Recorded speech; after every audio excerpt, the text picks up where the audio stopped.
I met my girlfriend, Victoria, 7 months ago in a bar.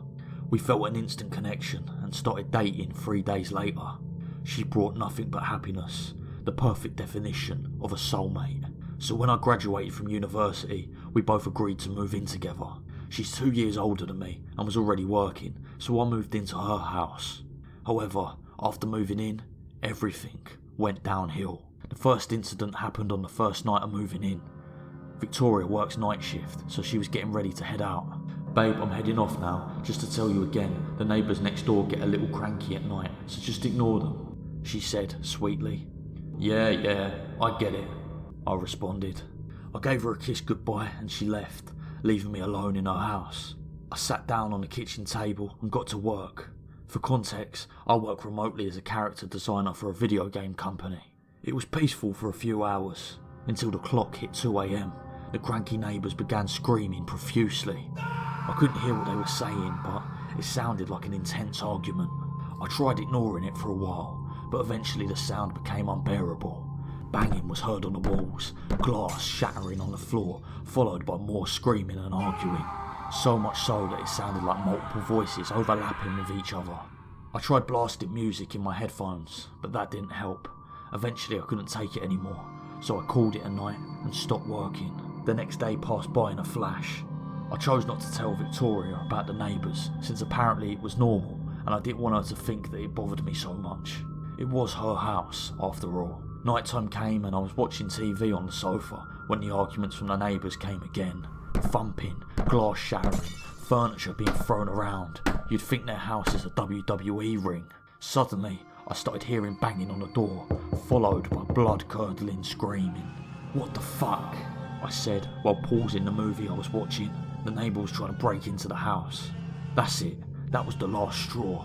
I got up and went to the back door where the banging and screaming was being heard. I grabbed a knife from the kitchen table in case the man would break the door. Thank God it was locked. Just in case, I leaned against it, each punch crushing my back. My heart was racing, my hands were shaking. I didn't even know what to do. For all I knew, this man could seriously hurt me. It felt like an eternity before what I'm assuming is a man stopped banging the door. Concurrently, the screaming stopped, and it was silent. There was no way I was going to live in these conditions. I decided I was going to confront Victoria about it when she got home. With that in mind, I made sure all the doors were locked, windows shut, and went to bed.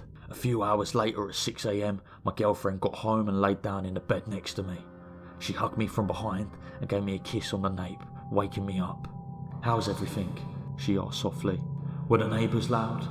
I grunted and turned my head to face her, rubbing my eyes. "What?" Victoria giggled. "How did it go with the neighbours?" I found it strange that she'd asked me that today, but not yesterday. Maybe it was me being tired. "The husband tried breaking in," I said. "He banged on the door for at least 2 minutes, screaming. I thought that was the end for me.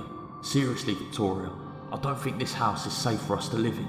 She smiled sweetly and said, "As long as the door is locked, you should be fine." I gave Victoria a serious look. "Listen, I can't live with these conditions."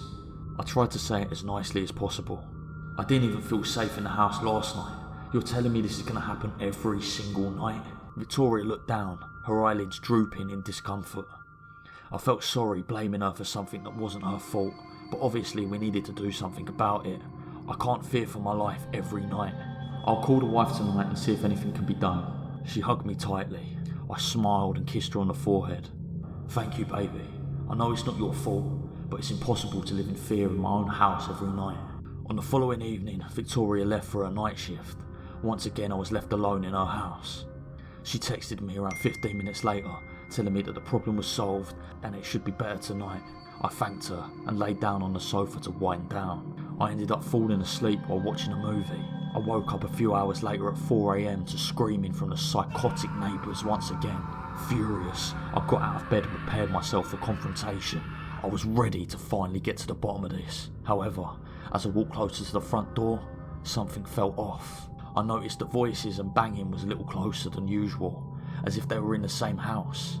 It was the first time I ever paid attention to where the sound was truly coming from, but it was still unexpected.